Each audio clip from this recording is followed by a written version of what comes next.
பிதா, குமாரன், பரிசுத்த ஆவி நாமம் நம்மை ஆசீர்வதித்து காப்பாராக. ஆமென். நாம் அனைவரும் ஆண்டவரை நோக்கி மன்றாடுவோம். பரலோகத்துக்கு ஏறி பரமபிதாவின் வலப்பக்கத்தில் மகிமையுள்ளவராய் வீற்றிருக்கிற எங்கள் ஆண்டவரும் மீட்பருமாகிய இயேசு கிறிஸ்துவை, வானத்தின் மேலும் பூமியின் மேலும் எல்லா அதிகாரத்தை பெற்றுக்கொண்ட நீர், உமது இரத்தத்தினால் உமக்கு சொந்தமாக மீட்டுக்கொண்ட மனிதருக்கு ஆண்டவரும் மீட்பருமாய் இருக்கிறீர். தேவரின் பரத்துக்கு ஏறினதை நாங்கள் நினைவு கூறும் இந்த நாளில் உமது மகிமையை தியானிக்கவும், உமது சுவிசேஷத்தை பெற்றுக்கொண்டவர்களாய் மகிழ்ச்சி அடையவும் பரிசுத்த ஆவியானவரை கொண்டு எங்களுக்கு துணை செய்தருளும் சுவாமி. ஆமீன். ஆராதனைக்கு ஆரம்பமாகவும் கர்த்தரின் திருப்பெயருக்கு மகிமை உண்டாகவும் ஜெபமாலை 96ஆம் கீர்த்தனையை பாடுவோம். கீர்த்தனை எண் 96. மகிழ் மகிழ் மங்கையே நீர் அல்லேலுயா, வரன் மைந்தன் பரமேறினார் அல்லேலுயா.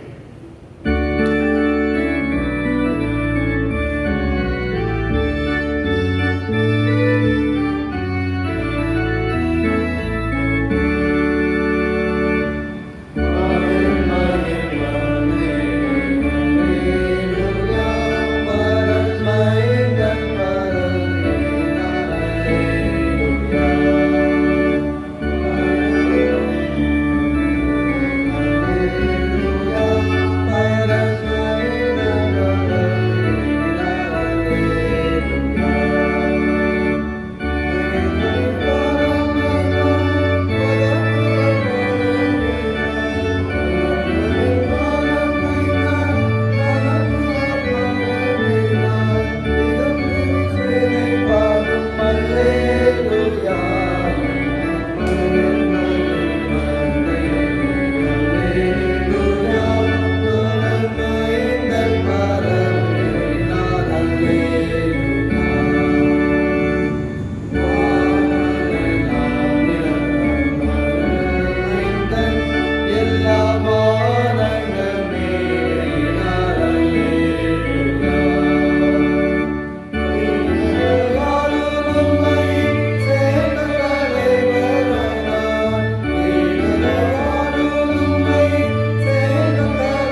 ஆண்டவராக இயேசு பரலோகத்திற்கு எடுத்துக் கொள்ளப்பட்டார். அல்லேலூயா.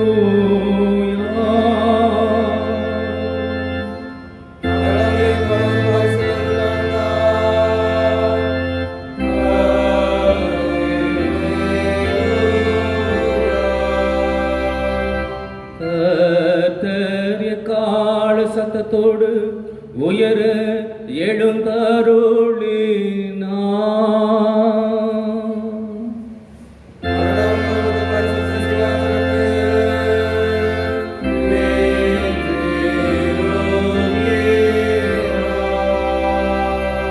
சகல ஜனங்களே கை கோட்டுங்கள்.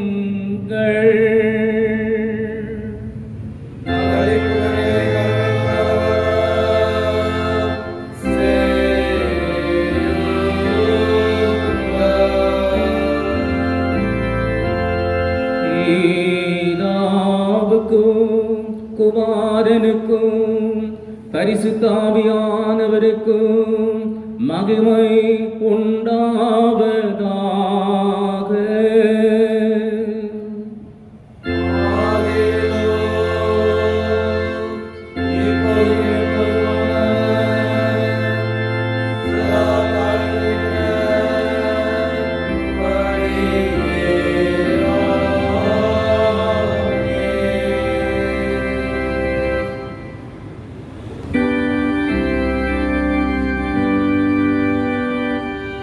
கர்த்தரானவர் உங்களோடு இருப்பாராக.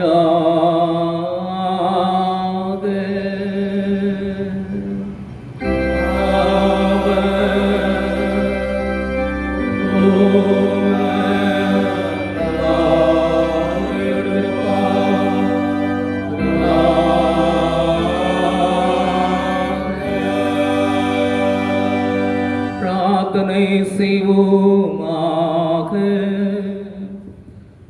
சர்வ வல்லமையும் நித்தியமும் நிறைந்த கடவுளே, எங்கள் மீட்பராகிய உம்முடைய ஒரே பேரான குமாரன் பரத்துக்கேடது நின்று விசுவாசிக்கிற நாங்கள் ஆவியில் அவரோடு என்றும் பரலோகத்தில் சஞ்சரிக்கும்படி தேவரீர் எங்களுக்கு கிருபை செய்திட வேண்டும் என்று உம்மோடும் பரிசுத்த ஆவியோடும் என்றென்றைக்கும் ஜீவித்தரசாழுகின்ற எங்கள் நாதர் இயேசு கிறிஸ்துவின் மூலமாய் உம்மை வேண்டிக் கொள்ளுகின்றோம். சுவாமி.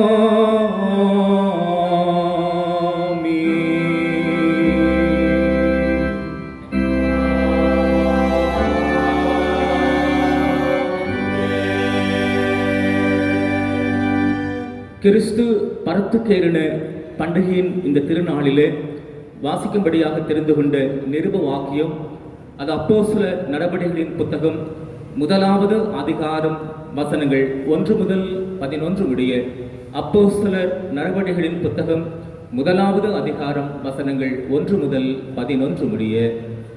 தேவபுவே இயேசுவானவர் தாம் தெரிந்து கொண்ட அப்போஸ்தலருக்கு பரிசுத்த ஆவியினாலே கட்டளையிட்ட பின்பு அவர் எடுத்துக்கொள்ளப்பட்ட நாள் வரைக்கும் செய்யவும் உபதேசிக்கவும் தொடங்கின எல்லாவற்றையும் குறித்து முதலாம் பிரபந்தத்தை உண்டு பண்ணினேன்.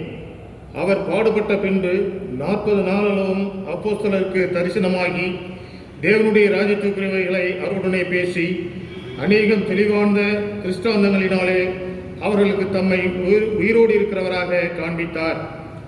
அன்றியும் அவர் அவர்களுடைய கூடி வந்திருக்கும் போது அவர்களை நோக்கி, யோவான் ஜனத்தினாலே ஞானஸ்நானம் கொடுத்தான். நீங்கள் சில நாளுக்குள்ளே பரிசுத்த ஆவியினாலே ஞானஸ்நானம் பெறுவீர்கள். ஆகையால் நீங்கள் எருசலேமை விட்டு போகாமல் என்னிடத்தில் கேள்விப்பட்ட பிதாவின் வாக்குத்தத்தம் நிறைவேற காத்திருங்கள் என்று கட்டளையிட்டார். அப்பொழுது கூடியிருந்து வந்தவர்கள் அவரை நோக்கி, ஆண்டவரை, இக்காலத்திலா ராஜ்யத்தை இஸ்ரவேலுக்கு திருப்ப கொடுப்பீர் என்று கேட்டார்கள். அதற்கு அவர், பிதாவானவர் தம்முடைய ஆதீனத்திலே வைத்திருக்கிற காலங்களையும் வேலைகளையும் அறிகிறது உங்களுக்கு அடுத்ததல்ல.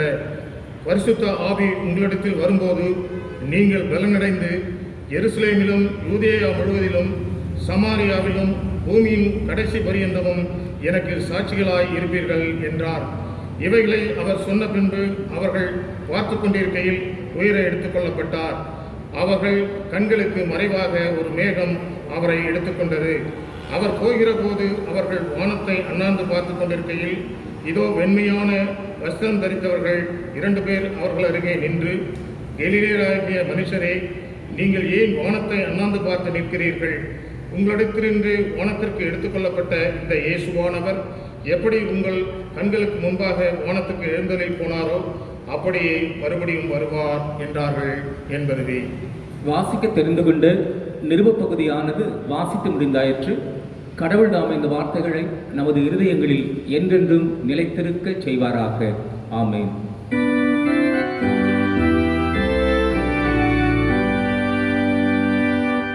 கர்த்தர் என் ஆண்டவரிடம், நீர் என் வலது பாசத்தில் உட்காரும் என்று உரைக்கிறார்.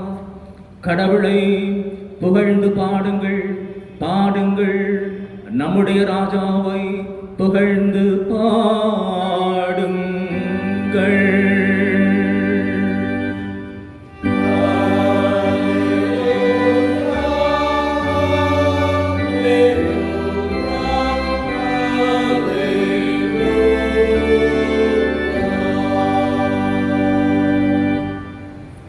இன்றைய நாளுக்காக கொடுக்கப்பட்ட நற்செய்தி வாக்கியத்தையும் வாசிக்கிறேன். இதையும் நாம் கவனமாக கேட்போம். அது மாற்கு என்பவர் எழுதின நற்செய்தி நூல், தூய மாற்கு என்பவர் எழுதின நற்செய்தி நூல் 16வது அதிகாரம் வசனங்கள் 14 முதல் 20 முடிய உள்ள இறைவார்த்தைகளை வாசிக்கிறேன். இதை நாம் கவனமாய் கேட்போம். 11 போஜனம் பந்தியில் இருக்கும்போது அவர்களுக்கு இயேசு தரிசனமாகி உயிர்த்தெழுந்திருக்க தம்மை கண்டவர்களை அவர்கள் நம்பாமல் போனது நிமித்தம் அவர்கள் அவிசுவாசத்தை பற்றியும் இருதய கடினத்தை பற்றியும் அவர்களை கடிந்து கொண்டார். அவர் அவர்களிடம், நீங்கள் உலகமெங்கும் போய் சர்வ சிருஷ்டிக்கும் நற்செய்தியை பிரசங்கியுங்கள். விசுவாசம் உடையவனாய் ஞானஸ்தானம் பெற்றவன் ரட்சிக்கப்படுவான், விசுவாசியாதவனோ ஆக்கினைக்குள்ளாக தீர்க்கப்படுவான். விசுவாச உடையவர்களிடம் இவ்வடையாளங்கள் விளங்கும். என் நாமத்தில் பேய்களை துரத்துவார்கள், புதிய பாஷைகளை பேசுவார்கள், சர்ப்பங்களை எடுப்பார்கள், சாவுக்கு ஏதுவான யாதொன்றை குடித்தாரும் அவர்கள் சேதமடையார்கள், வியாதியஸ்தர்கள் மேல் கைகளை வைக்க அவர்கள் குணமடைவார்கள் என்றார். அவர்களுடைய பேசின பின்பு ஆண்டவராக இயேசு பரலோகத்திற்கு எடுத்துக் கொள்ளப்பட்டு கடவுளின் வலது பார்சத்தில் உட்கார்ந்தார். அவர்களோ புறப்பட்டு போய் எங்கும் பிரசங்கம் பண்ணினார்கள். ஆண்டவர் அவர்களுடனே கூட கிரியை நடப்பித்து அவர்களிடம் விளங்கின அடையாளங்களினாலே வசனத்தை உறுதிப்படுத்தினார். வாசிக்க தெரிந்து கொண்டு நற்செய்தி பகுதியானது வாசித்து முடிந்தாயிற்று.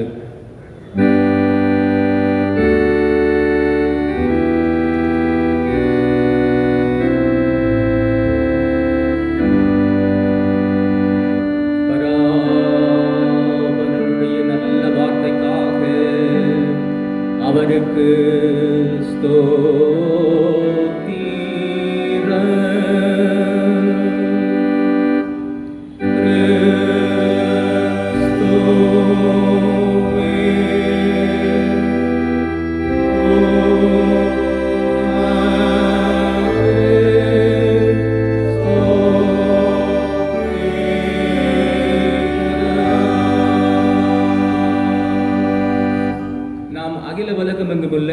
அனைத்து திருச்சபை மக்களோடும் ஐக்கியப்பட்ட மக்களாக நம்முடைய விசுவாச அறிக்கையை நிசையா விசுவாச பிரமாணம் மூலமாக பயபக்தியோடு நாம் கர்த்தரிடத்திலே அறிக்கை செய்வோம். வாருங்கள்.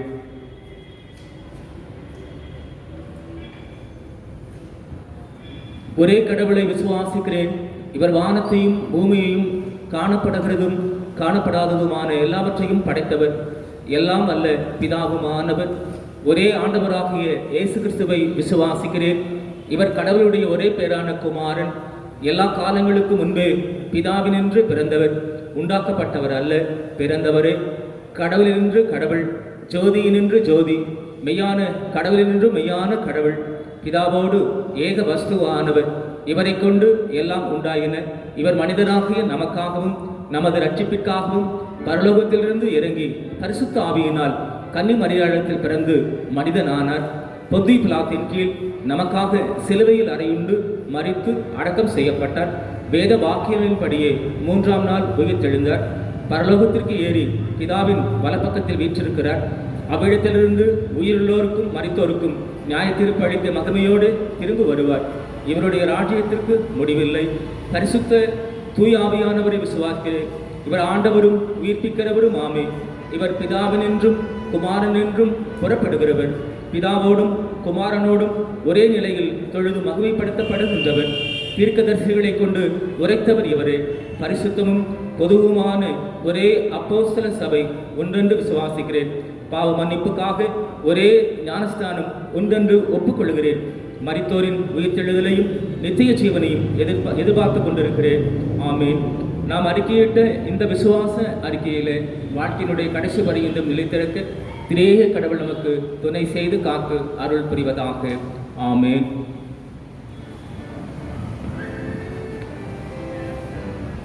கர்த்தரின் திருப்பெயருக்கு மகிமை உண்டாக 76ஆம் ஞானப்பாட்டின் முதல் 4 கவிகளை பாடுவோம். ஞானப்பாட்டு எண் 76 முதல் 4 கவிகள். மகிழ் கர்த்தாவின் மந்தையே, இதோ கெம்பீரத்துடனே பரத்துக்கு உன் அதிபதி போய் ஏறினாரே, தோத்தரி அல்லேலூயா.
நமது தாயும் தந்தையுமாகிய கடவுளிடமிருந்தும் மைந்தராகிய கிறிஸ்துவனிடமிருந்தும் உங்கள் அனைவருக்கும் கிருபையும் சமாதானமும் உண்டாவதாக. நாம் ஆண்டவரை நோக்கி ஜெபம் செய்வோம். அன்பு நிறைந்த ஆண்டவரே, விண்ணிலிருந்து இந்த மண்ணிற்கு வந்து இந்த மனித குலத்தை மீட்பதற்காக நீர் பாடுபட்டு மரணத்தை வென்று உயிர்த்த ஆண்டவராக எங்கள் உடனிருந்து இப்பொழுது விண்ணிற்கு சென்ற நாளை நாங்கள் பரத்துக்கு ஏறின பண்டிகையாக கொண்டாடுகின்றோம். ஆண்டவரே, இந்த நாள் எங்களுக்கும் உயர்வை தரும் என்று நாங்கள் நம்புகிறோம். அந்த நம்பிக்கையின் வார்த்தைகளை தியானிக்கின்றோம். எங்கள் நடுவில் நின்று எங்களை ஆசீர்வதியும். அது வசனமே சத்தியம் சுவாமி. ஆமேன். கிறிஸ்துவுக்குள் பிரியமான இறைமக்களே, உங்கள் அனைவருக்கும் இறைமகன் இயேசு கிறிஸ்துவின் திருப்பெயரிலே வாழ்த்துதலை தெரிவித்துக் கொள்கின்றேன்.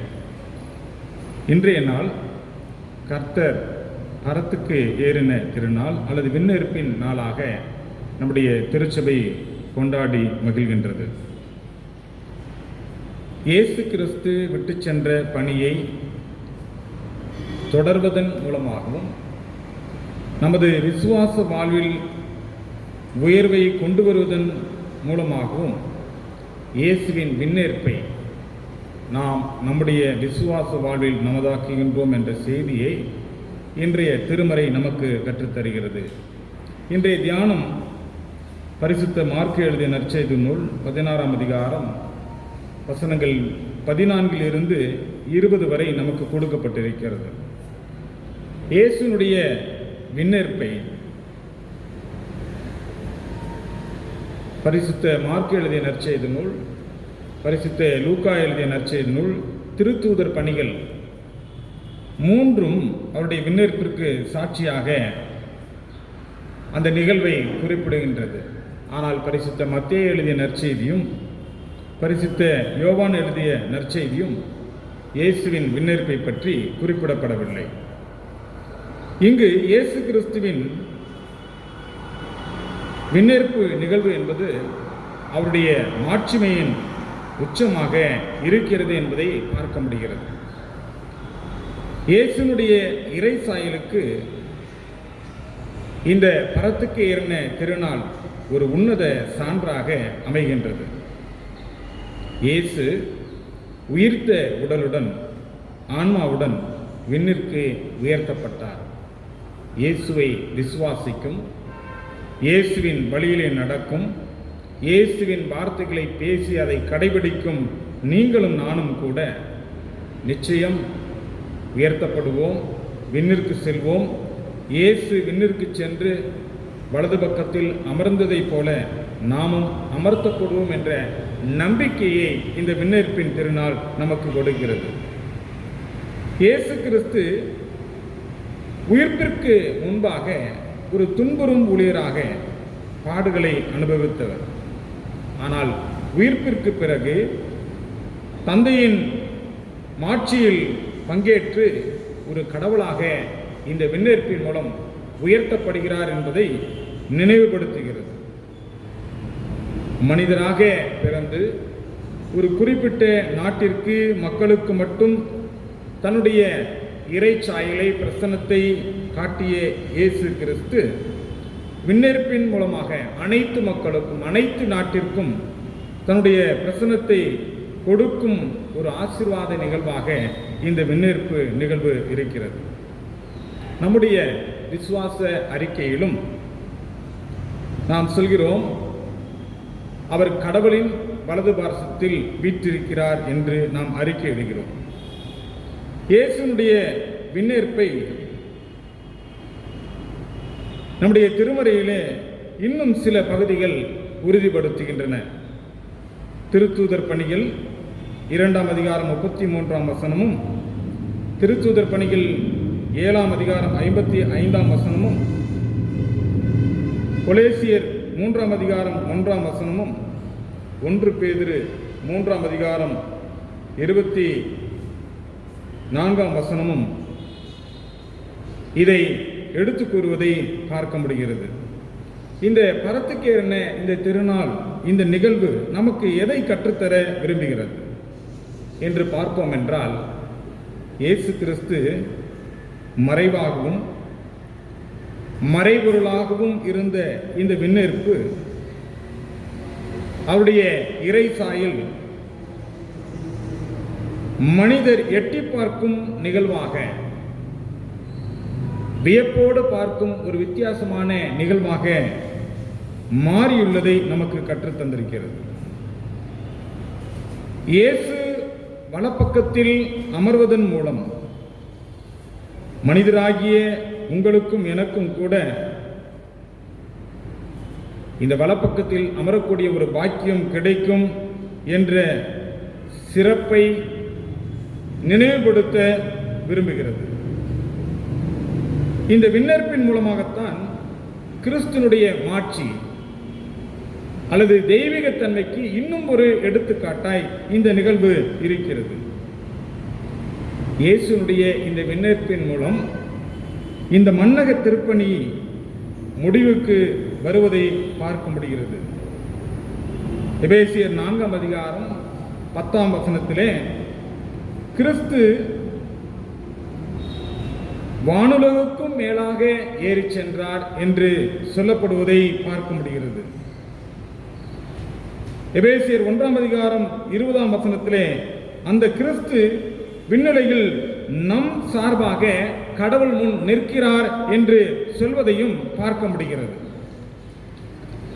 ஆகவே அவர் விண்ணுலகிற்கு சென்று வலது பக்கத்தில் வீற்றிருப்பதோடு மட்டுமல்லாமல் அவர் கடவுள் அருகிலே நமக்காக நின்று கொண்டிருக்கிறார் என்பதை நினைவுபடுத்துகிறது. நமது திருச்சபையை சிறப்பாக கட்டமைப்பு செய்திட அல்லும் பகலும் அயராது உழைத்த இயேசு கிறிஸ்து சீடர்களை உயிர்ப்பிற்கு பிறகு தயார் செய்கிறார். எப்படி வாழ வேண்டும், எப்படி நற்செய்தி பணி ஆற்ற வேண்டும், பயத்தின் மத்தியிலே, நடுக்கத்தின் மத்தியிலே, சோகத்தின் மத்தியிலே எப்படி நற்செய்தி பணி உயர்ந்து நிற்க வேண்டும் என்று உற்சாகமூட்டி ஒரு களம் காணும் பணியை தட்டி கொடுத்து ஊக்குவித்து செய்ததை பார்க்க முடிகிறது. இந்த விண்ணேற்பின் நிகழ்விலே நீங்கள் பார்க்கின்ற பொழுது இயேசு கிறிஸ்து பெத்தானியா வரை சீடர்களை அழைத்து சென்று அங்கு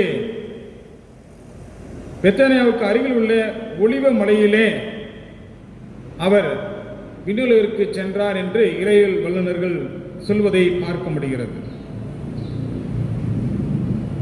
ஆகவே இன்றைய தியான பகுதியிலிருந்து நாம் கற்றுக்கொள்வது என்னவென்றால்,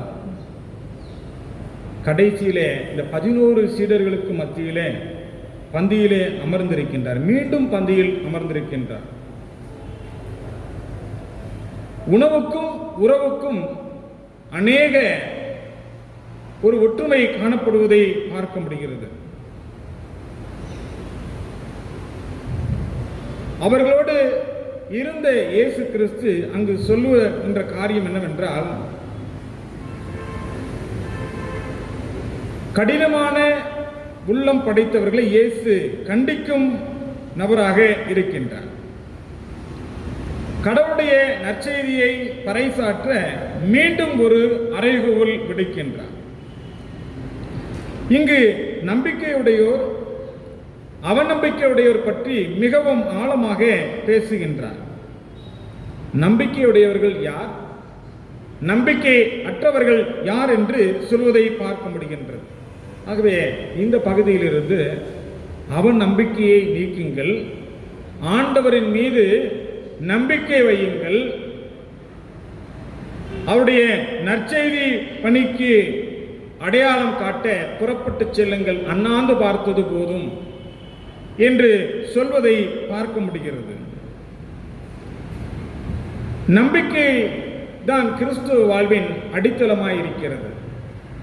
அவநம்பிக்கை என்றால் அது வேறில்லாத மரம், அது எளிதாக வீழ்ந்துவிடும். காற்றடித்தாலும் சரி, அல்லது பெரு வெள்ளம் வந்தாலும் சரி, அல்லது ஒரு மனிதர்கள் சாய்ந்து நின்றாலும் சரி, அது கீழே விழுந்துவிடும். அதனால் ஒரு பிரயோஜனமும் இல்லை. கிறிஸ்துவ பணியிலே ஈடுபடுகின்ற பொழுது நம்பிக்கை அவசியம். எந்த சூழலிலும் அவநம்பிக்கைக்கு இடம் அளித்துவிடக்கூடாது. அவநம்பிக்கை இருக்கிறது என்றால் அங்கு அழகை வசிப்பதற்கு நாம் இடம் அளித்து விடுகின்றோம். இருளிலே வாழ்ந்து கொண்டிருக்கிறோம் என்று நம்மை அறியாமலே சாட்சி கொடுக்கின்றோம்.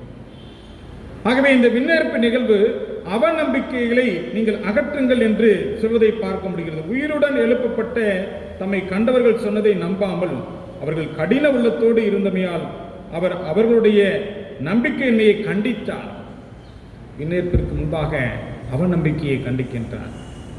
நாம் கிறிஸ்தவர்களாக இருக்கிறோம், ஜெபிக்கிறோம், பல நேரத்திலே நடக்குமா நடக்காதா என்ற ஐயப்பாடு நம்முடைய உள்ளங்களிலும் எழுந்து கொண்டே இருக்கிறது.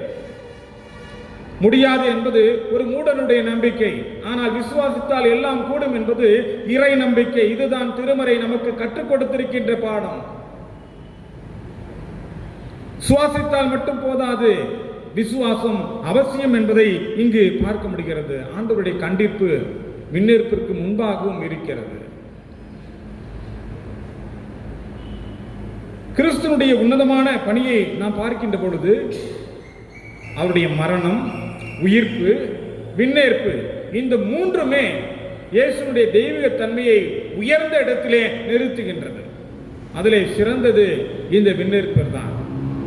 என்னுடைய பணி முடிந்து விட்டது, மீட்கும் பணி முடிந்து விட்டது, இனி நான் தந்தையின் வலப்பக்கத்திலே இருக்கிறேன், அருகில் இருக்கிறேன், உங்களுக்காக காத்திருக்கிறேன் என்று சொல்லியிருக்கின்றார். ஆகவே பல்வேறு நேரத்திலே நாமும் கூட அவநம்பிக்கை உள்ளவர்களாக இருப்போம். ஆனால் அதை நீக்க வேண்டும்.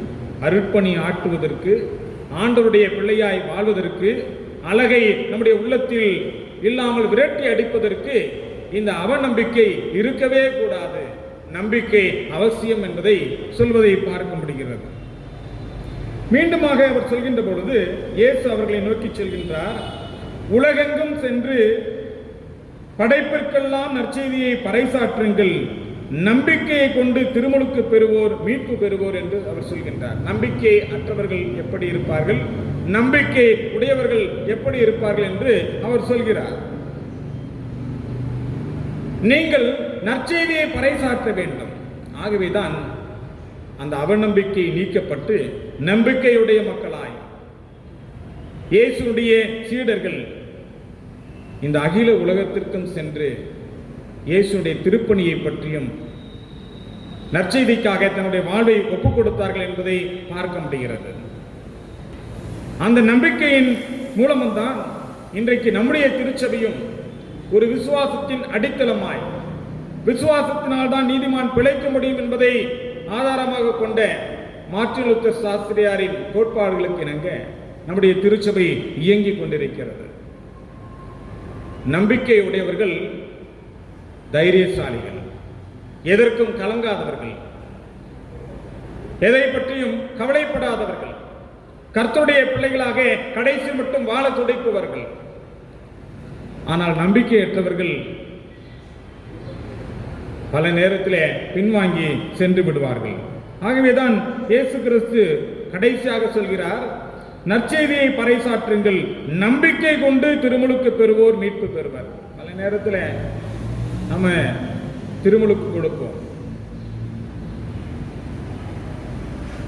கிறிஸ்துவ அருட்சாதனங்களில் ஒன்றாக திருமுழுக்கு இருந்தாலும் அது எதன் அடிப்படையில் அந்த திருமுழுக்கை கொடுக்கிறோம்? நம்பிக்கையின் அடிப்படையிலா, அல்லது இதை கொடுக்க வேண்டும் என்ற கட்டாயத்திலா, அல்லது இது ஒரு நிகழ்வு சடங்கு என்று நாம் கொடுக்கின்றோம்? நம்பிக்கையின் அடிப்படையில் திருமுழுக்கு பெற்றால்தான் மீட்பு உண்டு. அவநம்பிக்கையோடு திருமுழுக்கு பெற்றால் மீட்பு இல்லை என்பதை இங்கு சுட்டிக்காட்டுவதை பார்க்க முடிகிறது. அது மாத்திரம் அவர் சொல்ல, நம்பிக்கை அற்றவர்களுக்கு தண்டனை தீர்ப்பு உண்டு. நம்ம அவநம்பிக்கையாக இருந்தோம்னா நிச்சயம் தண்டனை, நம்பிக்கையுடையவர்களாக இருந்தால் மீட்பு, விடுதலை, ரட்சிப்பு உண்டு என்பதை இங்கு நினைவுபடுத்துவதை பார்க்க முடிகிறது. இன்றைக்கு நம்முடைய நற்செய்தி பணியாற்றுகின்ற பொழுது பல நேரத்தில் பணம் இல்லாமல் போகலாம், அல்லது வாய்ப்புகள் இல்லாமல் போகலாம், வசதிகள் இல்லாமல் போகலாம். ஆனால் கடவுள் இருக்கிறார் என்று நம்முடைய பணியை தொடர்வோம் என்றால் எல்லாம் எளிதாக இருக்கும், எல்லாம் நிறைவாக இருக்கும், எல்லாம் ஆசீர்வாதமாக இருக்கும் என்பதை பார்க்க முடிகிறது. ஆகவே இங்கு நம்பிக்கையுடையவர்கள் என்ன செய்வார்கள் என்பதையும் இயேசு கிறிஸ்து சொல்வதை பார்க்க முடிகிறது. நம்பிக்கை உடையவர்கள் பின்வரும் அடையாளங்களை செய்வார்கள் என்று சொல்கின்றார். எத்தகைய அடையாளம்? கிறிஸ்தவர்கள் என்றால் அடையாளப்படுத்தப்படுகிறவர்கள், அடையாளம் உடையவர்கள், அடையாளத்தை பிறருக்கு கொடுக்கின்றவர்கள். இங்கே சொல்கின்ற பொழுது பேய்களை ஓட்டுவார்கள் என்று சொல்கிறார்கள். நீங்க பார்த்தீங்கன்னா பாடுகளின் முதலாம் ஞாயிறே நீங்க பார்த்தீங்கன்னா அப்பாலை போ சாத்தானே, அநீதியோடு கைகோர்த்து மகிழாமல் நீதிக்காக நிலைத்து நிற்கின்றவர்கள், நீதிக்காக வேதனைகளை தாங்குகின்றவர்கள்.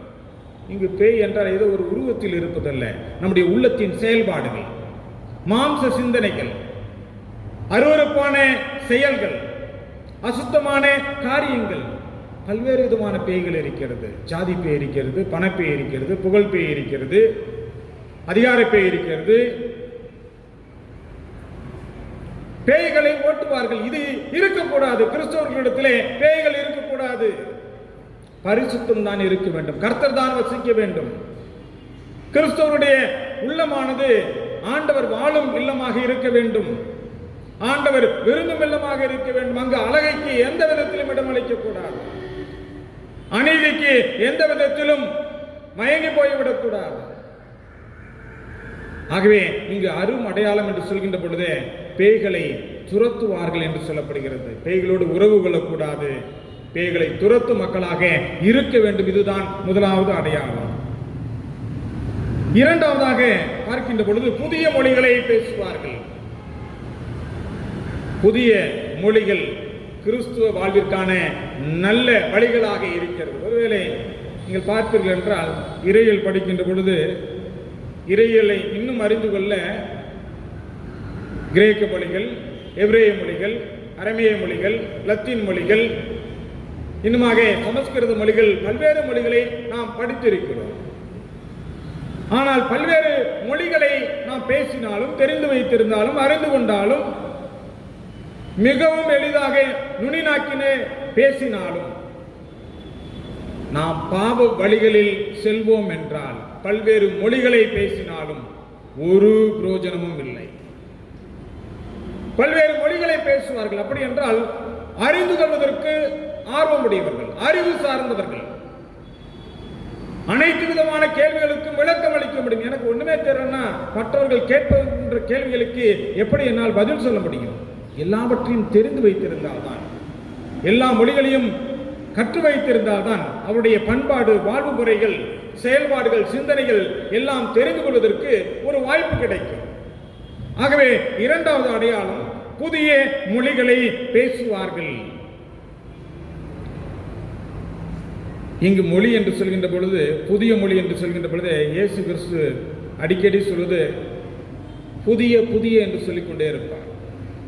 கிறிஸ்தவர்கள் என்றாலே ஒரு புதிய வழித்தடத்தில் பயணிப்பவர்கள், புதிய வாழ்வை சொந்தமாக்கிக் கொள்கின்றவர்கள், புதிய நன்மைகளை செய்கின்றவர்கள், ஒரு புதிய புதிய ஆசீர்வாதத்தை கொடுக்கின்றவர்கள், புது படைப்பு. கிறிஸ்தவர்கள் என்றாலே புதிய படைப்பு, பழையவர்கள் அல்ல. ஆகவேதான் இங்கு புதிய மொழிகளை பேசுவார்கள் என்று சொல்வதை பார்க்க முடிகிறது. ஆகவே இந்த இடத்திலே பல்வேறு நம்முடைய விசுவாசிகள் நினைத்துக் கொள்வது புதிய மொழிகள் என்றால் அந்நிய பாஷை என்று. ஒருவேளை நீங்கள் நினைத்துக் கொள்ளலாம் அந்நிய பாஷை, அந்நிய மொழிகள் என்று. ஆனால் இங்கு ஆண்டவர் புதிய மொழி என்று சொல்கின்றார். நான் பேசினதை நான் பேசிக்கிட்டே இருந்தால் அது பழைய மொழி. ஆனால் நான் புதிதாக நான் சொல்கிறேன் என்றால், இன்றைக்கு நீங்கள் பார்ப்பீர்கள் என்றால் தீவிரவாதிகள் தங்களுடைய செயல்களை செய்கின்ற பொழுது சங்கேத குறியீடுகள் என்று சொல்கிறார்கள். மக்களுக்கே புரியாது. இந்த இன்டெலிஜென்ஸ் சர்வீஸ் கண்டுபிடிப்பாங்க இது எதுக்காக இந்த குறியீடு இருக்கிறது என்று. ஆகவே இங்கு ஒரு கிறிஸ்தவன் என்றால், ஒரு விசுவாசி என்றால், இயேசுடைய பிள்ளை என்றால், இந்த விண்ணேற்பு நமக்கு கற்றுத்தரும் பாடம் பேய்களை மட்டும் ஓட்டினால் பத்தாது. ஒரு புதிய வழித்தடத்திலே நம்முடைய வாழ்வு இருக்க வேண்டும். அந்த மொழிகளை பேச வேண்டும். பழைய சிந்தனையை தகர்க்க வேண்டும் என்று சொல்வதை பார்க்க முடிகிறது. மூன்றாவதாக பார்க்கின்ற பொழுது பாம்புகளை தம் கையில் பிடிப்பர் என்று சொல்கிறார். சொல்ல பாம்பு கையில் பிடிச்சிருவாங்க. நீ பார்த்தீங்கன்னா ஆதியிலே ஆதாமும் ஏவாளும் பாவம் செய்வதற்கு அடிப்படையான காரணம் இந்த பாம்பாக இருந்தது. பாம்பை கண்டால் படையே நடுங்கும் என்று சொல்வார்கள். ஒரு கிறிஸ்தவன் எதற்கும் பயப்படக்கூடாது. நற்செய்தியை அறிவிக்க செல்கின்ற பொழுது எதிராக எத்தகைய தீங்கை விளைவிக்கக்கூடிய சக்திகள் வந்தாலும், நஞ்சை உடைய விலங்குகள் வந்தாலும், பாம்புகள் வந்தாலும் இதற்கு தடையே செய்ய முடியாது. ஆகவே அவர்கள் கையிலே பிடிப்பார்கள். தைரியசாலிகள், இனி கோழைகள் அல்ல. இயேசுடைய உயிர்ப்பிற்கு பிறகு இந்த சீடர்கள் கோழைகளாக இல்லாமல் தைரியசாலிகளாக மாறுகிறார்கள். எத்தகைய சக்திகள் வந்தாலும், எதிர்ப்புகள் வந்தாலும், இயேசுடைய இந்த நற்செய்தியை பறைசாற்றுவதற்காக நாங்கள் எதையும் தாங்கி பிடிப்பவர்களாக நாங்கள் நிற்கிறோம் என்பதை அடையாளப்படுத்துவதை பார்க்க முடிகிறது. நாங்கள் இனி விரியன் பாம்பு குட்டிகள் அல்ல, அதை நசுக்கி தலையை எடுப்பவர்கள். நாங்கள் பயப்படாத மக்கள், கர்த்தருக்கு பயப்படுகின்ற மக்கள், உலக ஆசைகளுக்கும் இச்சைகளுக்கும் அதிகாரத்திற்கும் பயப்படுகின்ற மக்கள் அல்ல. இந்த உலகத்தையே படைத்த உன்னத தெய்வமாகிய இயேசுவிற்கு பயப்படுகின்ற அன்பின் இறை மக்கள். ஆகவே பாம்புகளை தன் கைகளிலே பிடிப்பார்கள் என்று சொல்வதை பார்க்க முடிகிறது. நான்காவதாக நீங்க பார்த்தீங்கன்னா, கொல்லும் நஞ்சை குடிப்பவர்கள். நீங்க பார்த்தீங்கன்னா இன்னைக்கு குடிக்கிறனோன்னு நீங்க வேற ஏதாவது நினைச்சுக்காதீங்க. விஷத்தன்மையாக இருந்தாலும் கூட என் விசுவாசம் இருக்கின்ற பொழுது இது என்னை ஒன்றும் செய்ய முடியாது. இந்த விஷம் என்னை கொல்ல முடியாது. இந்த விஷம் என்னுடைய விசுவாசத்தை அழிக்க முடியாது. இந்த விஷம் நற்செய்தி பணிக்கு தடையாக இருக்க முடியாது. இந்த நச்சுத்தன்மை காட்டிலும் என்னுடைய ஆண்டவர் பெரியவர். எந்த தீங்கும் என்னை அணுகவே முடியாது. நீங்க போங்க, தைரியமா போங்க. நீங்க நற்செய்தியை பணியாற்றுகின்ற பொழுது நஞ்சை கொடுப்பார்கள், நச்சுத்தன்மையை கொடுப்பார்கள்.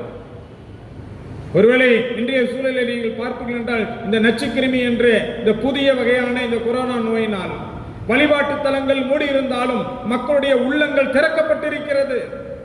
ஜெப சிந்தனை மேலோங்கி நிற்கின்றது. சேவை மனப்பான்மை நடந்து கொண்டே இருக்கிறது. மனிதநேயம் புதிய வடிவத்திலே உருவாகி கொண்டே இருக்கிறது.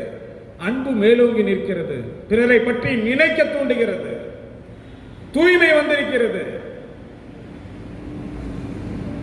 ஆகவே நஞ்சை கையில் கொடுத்தாலும் தைரியமாக அவர்கள் கொடுப்பவர்கள், அவர்களுக்கு தீங்கு இழைக்காது என்று அவர் சொல்கிறார். நான்காவது அடையாளமாக இவர் சொல்வதை பார்க்க முடிகிறது. ஐந்தாவது அடையாளமாக பார்க்கின்ற பொழுது, உடல் நலமற்றோர் மீது கையை வைத்தால் நலம் பெறுவார்களாம். இதுதான் ஆண்டவருடைய பிள்ளை அல்லது அபிஷேகம் பெற்றவர்கள், வரம் பெற்றவர்களுக்கு எடுத்துக்காட்டு. பல்வேறு நேரத்தில் நாங்கள் குருசேகரங்களிலே பணியாற்றுகின்ற பொழுது, ஐயா உடம்பு சரியில்லைன்னு சொல்லுவாங்க, கால் வலிக்குதும்பாங்க, எனக்கு இருதய நோய் என்று சொல்வார்கள். தேடி வருவதற்கான காரணம், ஜெயிப்பதற்கான காரணம், இவர்கள் ஜெபித்தால், இவர்கள் கை வைத்தால் சுகம் கிடைக்கும் என்ற நம்பிக்கை.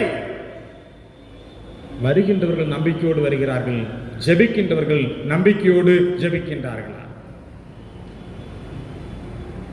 தலை மீது கையில் வைத்தால் சுகம் கிடைக்கும். ஒரு கிறிஸ்துவ விசுவாசியின் அடையாளம் அதுதான், சுகமளிப்பதுதான், வியாதியை விரட்டி அடிப்பதுதான். அது மன ரீதியாக இருந்தாலும் சரி, உடல் ரீதியாக இருந்தாலும் சரி, ஒரு சுகமான வாழ்வை கொடுப்பதுதான் ஒரு இறை பணியாளரின் கடமை, ஒரு விசுவாசியின் கடமை, ஒரு கிறிஸ்தவனின் கடமையாக இருக்கிறது. ஆகவே இந்த விண்ணேற்பிலே இயேசு கிறிஸ்து அவர் சொல்கிறார், உடல் நலமற்றோர் மீது கைகளை வைக்க அவர்கள் குணமடைவார்கள். ஆகவே தான் நீங்க பார்த்தீங்கன்னா ஒரே நாளில் 3000 பேர் குணமடைந்தார்கள் என்று பேதுருடைய வாழ்க்கையிலே பார்க்க முடிகிறது.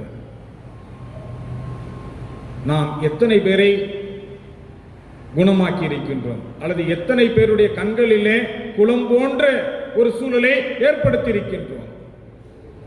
குணமாக்கும் வல்லமையை கொடுத்திருக்கிறோமா, அல்லது குழப்பங்களை ஏற்படுத்தி இருக்கின்றோமா? இன்றைய நிலையிலே இயேசு சொன்னது கடைசியிலே அவர் இதுதான் சொல்கிறார், அடையாளப்படுத்துங்கள் நீங்கள் யார் என்று, பேய்களை ஓட்டுங்கள். இன்னைக்கு நான் கிறிஸ்தவன் என்று சொல்லிக் கொள்கிறேன், ஆனால் எனக்குள் பண ஆசை இருக்கிறது, எனக்குள் சாதியம் இருக்கிறது, எனக்குள் ஏற்றத்தாழ்வுகள் இருக்கிறது, எனக்குள் வரதட்சணை என்ற பெயர் இருக்கிறது, எனக்குள் நகைகளை அணிந்து கொள்ளுதல் என்ற மோகம் இருக்கிறது, பதவியை பிடிக்க வேண்டும் என்ற எண்ணம் இருக்கிறது, வெளியே இருக்கிறது. இந்த பேய்கள் எல்லாம் ஓட வேண்டும். இது ஓடினால்தான் ஒரு உண்மை கிறிஸ்தவர்கள் இந்த விண்ணேற்பிற்கு மீண்டும் ஒரு சாட்சிகளாக நாம் இருக்கிறோம். ஆகவே விண்ணகம் என்பது வேறு எங்கும் இல்லை, நம்முடைய கைகளில் தான் இருக்கிறது. எங்கே அன்பு இருக்கிறதோ, எங்கே நீதி இருக்கிறதோ, எங்கே பரிசுத்தம் இருக்கிறதோ, எங்கே உண்மை இருக்கிறதோ, எங்கே வாய்மை இருக்கிறதோ அது விண்ணகம். எங்கே அநீதி இருக்கிறதோ, எங்கே வெறுப்பு இருக்கிறதோ, எங்கு அதிகாரம் இருக்கிறதோ, ஆணவம் இருக்கிறதோ, சாதியம் இருக்கிறதோ, பிரிவினை இருக்கிறதோ அது மண்ணகம். மாம்ச சிந்தை உடைய இடத்திலே தான் இருக்கிறோம். ஆகவே இந்த மண்ணகத்தை விண்ணகமாக்கக்கூடிய பொறுப்பை ஆண்டவர் நம்மிடத்திலே விட்டு செல்கின்ற ஒரு நாள் தான் இந்த விண்ணேற்பின் திருநாள். இயேசு விண்ணகத்திற்கு ஏறியதை போல நீங்களும் நானும் விண்ணகத்திலே ஏற வேண்டும். அவர் வலப்பக்கத்திலே அமர்ந்ததை போல நீங்களும் நானும் அமர வேண்டும். ஆசீர்வதிக்கப்பட்டவர்களே என்று அழைக்கும் மக்களாக நீங்களும் நானும் மாற வேண்டும். அதற்கு இந்த அடையாளங்கள் தேவை. பேய்களை ஓட்ட வேண்டும், புதிய மொழிகள் பேச வேண்டும், பாம்புகளை கையில் பிடிக்க வேண்டும், கொல்லும் நஞ்சை கொடுத்தாலும் தீங்கு நேரிடாது என்ற தைரியமாக இருக்க வேண்டும். உடல் நலமற்றோரின் மீது நம் கைகளை வைத்து நாம் ஜெபிக்க வேண்டும். ஒருவேளை நாம் பேருந்தில் பயணம் சென்று கொண்டிருக்கிறோம், கைகளிலோ அல்லது கால்களிலோ தொழுநோயால் பாதிக்கப்பட்ட ஒருவர் நம் அருகில் அமர்ந்தால் நம்முடைய மனநிலை எப்படி இருக்கும்? அல்லது அவர்கள் ஏதாவது கொடுத்தால் நம்முடைய செயல்பாடு எப்படி இருக்கும்? சந்தோஷமாய் இருக்குமா? நான் நல்லா இருக்கேன், இவர் மோசமா இருக்கிறாரு என்று நினைப்போம். இயேசுடைய அருட்பணிகளிலே மிகவும் முக்கியமான ஒன்று, உடல் நலமற்றோரை குணமாக்கினார். இறைப்பணி என்பது விசுவாசியின் வேலை, கிறிஸ்தவனின் வேலை, சுகமாக்கும் பணி. ஆனால் இன்றைக்கு நாம் சுகமளிக்கும் கிறிஸ்தவர்களாக இருக்கின்றோமா அல்லது சுமையை கொடுக்கும் கிறிஸ்தவர்களாக வாழ்ந்து கொண்டிருக்கின்றோமா? விண்ணேற்பிற்கு எத்தகைய அடையாளத்தை நீங்களும் நானும் கொடுத்து கொண்டிருக்கிறோம்? அண்ணாந்து பார்த்தது போதும். பாத்தீங்கன்னா இயேசு உயிர்த்த பிறகு மகதலேனா மரியா சொலோமி அவங்களாம் போகும்போது, ஏங்க இறந்தவங்களை இங்க தேறீங்க, உயிரோடு எழுப்பப்பட்டு விட்டார். உயிரோடு எழுந்த கடவுளை கல்லறையில் நீங்கள் தேட வேண்டாம், நீங்கள் போங்கள், அவர் சொன்னதை போல கலிலேயாவிற்கு போகிறார். இங்கும் அவர் சொல்கிறார், ஏன் நீங்க அண்ணாந்து பார்த்துக்கிட்டு இருக்கீங்க? அண்ணாந்து பார்த்தது போதும். உங்களை அண்ணாந்து பார்க்கக்கூடிய அளவிற்கு நீங்கள் உயர்வான சிந்தனைகளை பெற்றுக் கொள்ளுங்கள். உன்னத கடவுளுக்கு சாட்சியாக வாழுங்கள். இந்த உலகிற்கு ஒளியாக உங்களை ஒப்புக் கொடுங்கள். சிறிய சிறிய தீபமாக மாறுங்கள், வழிகாட்டுங்கள், அடையாளப்படுத்துங்கள் என்று சொல்வதை பார்க்க முடிகிறது. ஆகவே இந்த நம்பிக்கை தான், இப்படிப்பட்ட நம்பிக்கை தான் நமக்கு ரட்சிப்பை கொடுக்கிறது. hope brings salvation. hope brings answer to our prayers. hope is a spiritual force through which our ministry for Christ become more effective. ஆகவே இந்த விண்ணேற்பிற்கு நீங்களும் நானும் சாட்சியாக மாற இந்த நாள் நம்மை அழைப்பு கொடுக்கிறது. இவ்வுலகிலே கடவுள் நம் உள்ளத்தில் வாழ இடம் கொடுத்தால்தான் விண்ணுலகில் கடவுளோடு வாழக்கூடிய பலன் கிடைக்கும் என்பதை இந்த நிகழ்வு நினைவுபடுத்துகிறது. ஆலயத்தின் உச்சியில் நாம் சிலுவையை வைக்கின்றோம். ஏனென்றால் நம்முடைய உள்ளங்களில் அதனை வைக்க முடியாததால், சிலுவையை சுமக்க முடியாததால், சிலுவையின் வழியிலே செல்ல முடியாததால், சிலுவையின் சிந்தனையை பெற்றுக்கொள்ளாததால் ஆலயத்தின் உச்சியிலே இருக்கிறது. அது நம்முடைய உள்ளத்திலும் இருக்க வேண்டும் என்பதை கற்றுக் கொடுக்கிறது. நாம் வாரந்தோறும் நம்முடைய விசுவாச பிரமாணத்தை நாம் சொல்கின்றோம். ஆனால் விசுவாசித்த எதையும் பின்பற்றாமல் பல்வேறு நேரத்திலே அபிவிசுவாசிகளாக வாழ்ந்து கொண்டிருக்கிறோம் என்பதை மறந்துவிடக்கூடாது. நாம் வாழும் மனிதர்கள் மத்தியில் உண்மையுடன் வாழாமல் ஆலயத்தில் வந்து ஆடி பாடி ஆராதனையை செய்தால் அது விடுதலை ஆராதனையா அல்லது கடவுளுக்கு வேதனைப்படுத்தும் ஆராதனையா? ஒருவேளை புனித பயணம் மேற்கொண்டால் புண்ணியம் கிடைக்கும் என்று நாம் நினைப்போம். ஆனால் புனிதராக வாழ்ந்தால்தான் கடவுளை மகிமைப்படுத்த முடியும் என்பதை ஏன் நாம் இன்னும் நம்பாமல் இருக்கின்றோம்? ஜி.கே. செஸ்டன் என்ற இறைப்பணியாளர் சொல்கின்ற பொழுது, உயர்ந்த மனிதன் என்பவன் பிறரை உயர்வாக கருதுபவன். கிறிஸ்தவன் என்றால் பிறரை உயர்வாக கருதுபவன். எந்த சூழலிலும் பிறரை இழிவாக நினைக்கக்கூடாது. மதிக்க வேண்டும், அன்பு காட்ட வேண்டும், பாசம் காட்ட வேண்டும், கருணையை கொடுக்க வேண்டும், இரக்கத்தை கொடுக்க வேண்டும், தன்னை போல அவனை நேசிக்க வேண்டும். ஆகவே இந்த விண்ணேற்பின் நிகழ்வு, இயேசு உயர்ந்து விட்டார், விண்ணிற்கு சென்று விட்டார். நீங்களும் நானும் விண்ணிற்கு செல்ல முடியுமா? சிந்திக்க வேண்டிய தருணம். விண்ணிற்கு செல்ல வேண்டும் என்றால் எத்தகைய அடையாளங்கள் காணப்படுகிறது?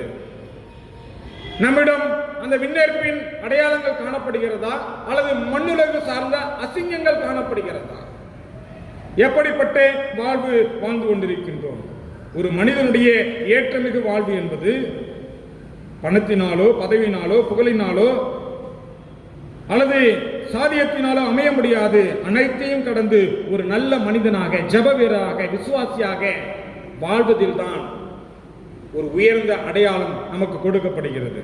மார்ட்டின் லூத்தர் சாஸ்திரியார் சொல்கின்ற பொழுது, கடவுள் மட்டும் வாழுமிடம் விண்ணகம், உயிருள்ளவர்கள் வாழுமிடம் மண்ணகம், உயிரற்றவர்கள் வாழுமிடம் பாதாளம் என்று அவர் சொல்வதை பார்க்க முடிகிறது.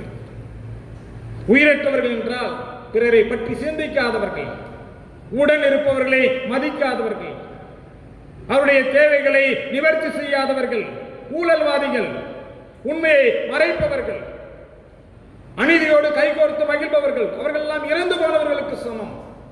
ஆனால் வாழ்கின்ற மக்கள் என்றால் கிறிஸ்தவர்கள் நீதிக்காக, அன்பிற்காக, நேர்மைக்காக, வாய்மைக்காக, தூய்மைக்காக முக்கியத்துவம் கொடுப்பவர்களாக இருக்கிறார்கள்.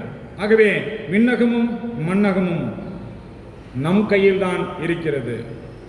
ஆகவே இந்த விண்ணேற்பின் திருநாளிலே அடையாளப்படுத்தியதைப் போல பேய்களை ஓட்டுவோம். பணப்பேயாக இருந்தாலும் சரி, சாதிய பேயாக இருந்தாலும் சரி, ஊழல் பேயாக இருந்தாலும் சரி, லஞ்ச பேயாக இருந்தாலும் சரி, அதிகார பேயாக இருந்தாலும் சரி, எந்த சூழலில் நம் உள்ளத்திலே இடமளிக்காமல் நாம் ஆண்டவரின் பிள்ளையாக வாழ்வதற்கு நம்மை ஒப்புக் கொடுப்போம் என்று சிந்தனையை தருகிறது. ஆகவே தான் அவர் சொல்கின்றார், அவநம்பிக்கையோடு செல்லாதீர்கள், நம்பிக்கையோடு செல்லுங்கள்.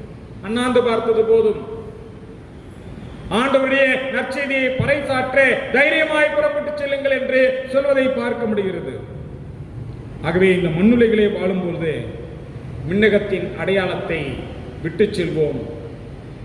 ஆண்டவர் வருகையின் நாளிலே ஒரு அற்புதமான ஆசீர்வாதம் நிறைந்த ஒரு வாழ்வை பெற்றுக்கொள்ள திரியே கடவுள் தாமே நம் அனைவரையும் ஆசீர்வதித்து காப்பாராக. ஜெபம் செய்வோம். அன்பு நிறைந்த ஆண்டவரே, இறைமகனே இயேசு கிறிஸ்துவே, நீர் எங்களை விட்டு விண்ணகம் சென்று விட்டீர் என்று எண்ணில்லாமல் நீர் உலகம் முடிவு வரையும் எங்களோடு கூட இருக்கிறீர் என்று வாக்களித்ததை நாங்கள் நினைவு கூறுகின்றோம். எங்கள் உள்ளத்திலே விண்ணகம் செல்வதற்கான அடையாளங்கள் காணப்பட எங்களை வழிநடத்தும். அதற்கு உம்முடைய பரிசுத்த வார்த்தை எங்களை மெருகூற்ற வேண்டுமாய், அதன் வழியிலே நடப்பதற்கு எங்களை பக்குவப்படுத்த வேண்டுமாய், உம்முடைய அன்பின் விசுவாசத்தை நாங்கள் கடைபிடிக்க வேண்டுமாய் எங்களை மாற்றும். எங்கள் உள்ளத்தில் இருக்கின்ற அவநம்பிக்கையை நீக்கும், அசுத்தமான எண்ணங்களை நீக்கும், அருவருப்பான காரியங்களை நீக்கும். ஆண்டவர் விரும்புகின்ற அடையாளத்தை நாங்கள் பெற்றுக்கொள்ள எங்களுக்கு கற்றுத்தாரும். நாங்கள் உம்முடைய பிள்ளைகளாக வாழ விரும்புகிறோம். இந்த உலகத்திலே இருக்கின்ற அனைத்து மக்களும் இயேசுவின் பிள்ளைகளாக வாழ்ந்து இறை அரசில் நிறைவான வாழ்வு பெற அனைவரையும் ஆசீர்வதிக்க வேண்டுமாய் இறைமகன் இயேசுவின் வழியாய் தாழ்மையோடு வேண்டுதல் செய்கிறோம். எங்கள் ஜீவனுள்ள நல்ல ஆண்டவரே. கர்த்தரின் திருப்பெயருக்கு மகிமை உண்டாக 76ஆம் ஞானப்பாட்டின் 7, 8 கவிகளை பாடுவோம். ஞானப்பாட்டின் 76, 7, 8 கவிகள். ஆகையினால் வானோரைப் போல் சந்தோஷமாக பாடுங்கள். துதியும் தோத்திரங்களும் தீயருக்கு உண்டாகவும். அல்லேலூயா.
நாம் ஆண்டவரை நோக்கி ஜெபம் செய்வோம். அன்பும் இரக்கமும் நீதியும் நிறைந்த ஆண்டவரே, இறைமகன் இயேசு கிறிஸ்துவே, நீர் மண்ணகம் வந்தபொழுது மண்ணகத்தை விண்ணகமாக்க முயற்சி செய்தீர். மனுகுலத்தின் மீட்பிற்காக பாடுபட்டீர், மரித்தீர், உயிர்த்தீர். இந்த நாளிலும் பரத்துக்கு ஏறின நாளை நாங்கள் நினைவு கூற நீர் கிருபை செய்தீர். நீர் எப்படி உயர்ந்து சென்றீரோ அதை போல நாங்களும் அந்த உயர்வை பெற நீர் எங்களுக்கு வழிகாட்டி இருக்கின்றீர். உம்முடைய நற்செய்தியின் கனிகளை பிறருக்கு கொடுத்து அதன் மூலம் நாங்கள் உம்முடைய அன்பையும் அருளையும் ஆசியும் வழங்கி உம்முடைய இறைமக்களாக வாழவும், கரையில்லாத மக்களாக வாழவும், திருமறை வழிகாட்டுதலின்படி நடக்கவும் எங்களை வழிநடத்தும். அன்பின் ஆண்டவரே, அருமையான இந்த நாளில் எங்களுடைய தமிழ் சுவிசேஷ லுத்திரன் திருச்சபைக்காக நாங்கள் ஜெபிக்கின்றோம். எங்களுடைய பேராயர் ஐயா அவர்களுக்காக, ஆயர் பெருமக்களுக்காக, ஆலோசனை சங்கத்திற்காக, திருச்சபையின் ஊழியங்களுக்காக, நிறுவனங்களுக்காக நாங்கள் ஜெபிக்கிறோம். இவர்கள் அனைவரும் உயரிய சிந்தனையோடு உன்னதமான இயேசுவின் வழியில் நடக்கவும், உயிர்ப்பின் மக்களாய் வாழவும், விண்ணகத்தை இந்த மண்ணகத்திலே கொண்டு வருகின்ற பணியை சிறப்பாக செய்யவும் நீர் எங்களுக்கு வழிகாட்டியருளும். நாங்களும் உம்முடைய பிள்ளைகளாக வாழ, அடையாளப்படுத்தும் கிறிஸ்தவர்களாக வாழ எங்களை ஒப்புக் கொடுக்கிறோம். எங்களுடைய அடையாளங்கள் உம்மை மகிமைப்படுத்தட்டும். உயர்ந்த லட்சியங்களோடு வாழ எங்களுக்கு உதவி செய்யட்டும். உன்னத கர்த்தரை ஸ்தோத்தரித்து உமக்கு சாட்சியாக இருப்பதற்கு எங்களுக்கு நல்வழி காட்டட்டும். அன்பின் ஆண்டவரே, உலக தலைவர்களுக்காக ஜெபிக்கிறோம். அனைத்து திருச்சபை மக்களுக்காக ஜெபிக்கிறோம். அனைத்து விதமான நோய்களுக்காக ஜெபிக்கிறோம். அனாதைகளுக்காக, ஏழைகளுக்காக, திக்கற்றவர்களுக்காக நாங்கள் ஜெபிக்கிறோம். ஆண்டவரே, நீர் சென்று விட்டீர் என்று எண்ணாமல் நீர் எங்களுக்கு கட்டளை கொடுத்திருக்கிறீர் என்று நாங்கள் கருத்தாய் எண்ணுகின்றோம். உம்முடைய அந்த கட்டளைகளை நிறைவேற்றுகின்ற மக்களாய் எங்கள் உள்ளத்திலே இருக்கின்ற அவநம்பிக்கை என்ற இருளை அகற்றிவிட்டு நம்பிக்கையின் மக்களாக நல் மேய்ப்பரின் வழிநடக்க எங்களுக்கு உதவி செய்தருளும். நல்ல ஆவியை ஊற்றுவேன் என்று வாக்களித்து நீர் சென்றிருக்கிறீர்.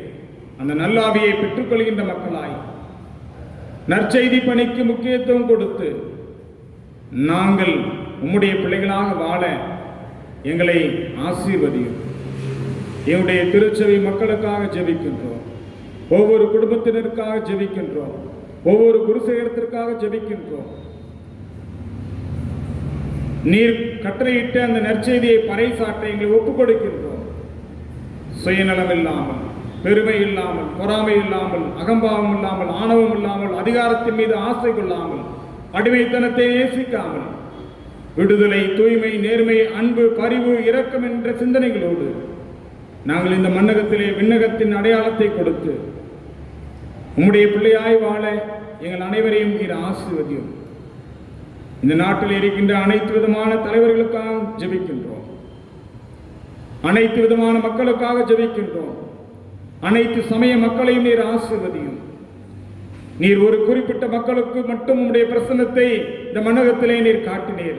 ஆனால் விண்ணகம் சென்ற பொழுது இந்த உலகம் அனைத்திற்கும் ஒருவராக உம்முடைய பிரசன்னத்தை நீர் வெளிக்காட்டி இருக்கின்றீர். நீர் உலக இரட்சகராக எங்களுக்கு வழிகாட்டி இருக்கிறீர்.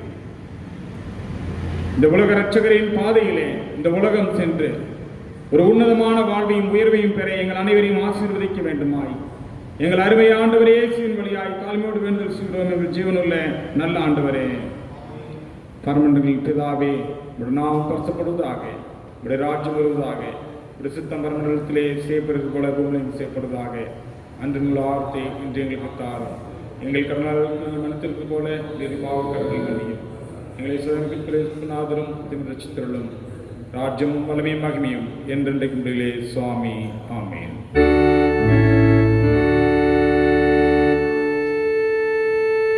கர்த்தரானவே உங்களோடு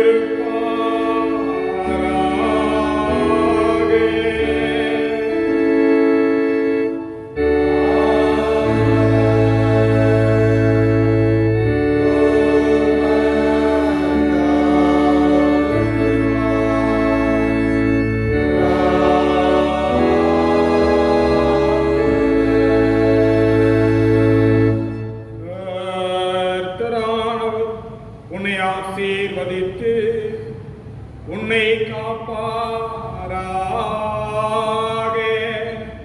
கர்த்தரானவர் தமது திருமுகத்தை உன் மீது பிரகாசிக்க செய்து உன்னிடம் கிருபை உள்ளவராயிருப்பாராக. கர்த்தரானவர் தமது திருமுகத்தை உன்மேல் பிரசன்னமாக்கி உனக்கு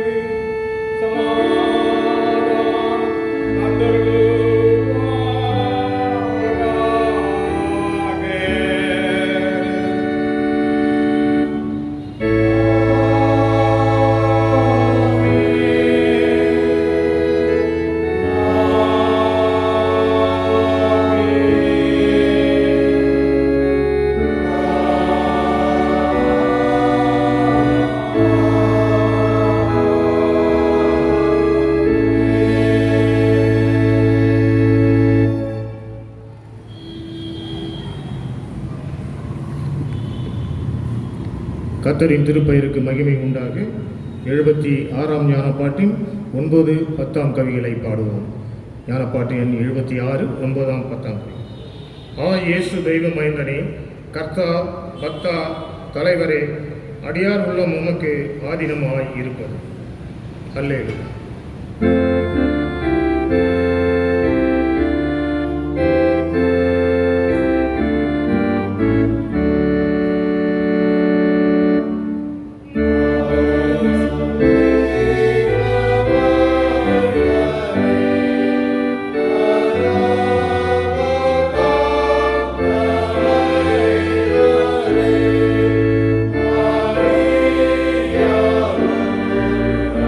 Oh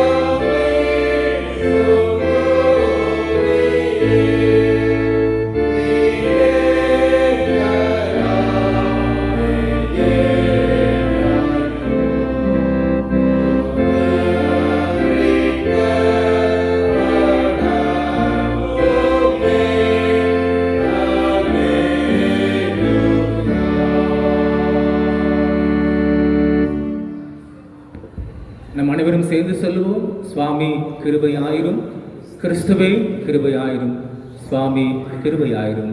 ஆமென். பரவனுக்கு மகிமையும் துதியும் ஸ்தோத்திரம் உண்டாவதாக.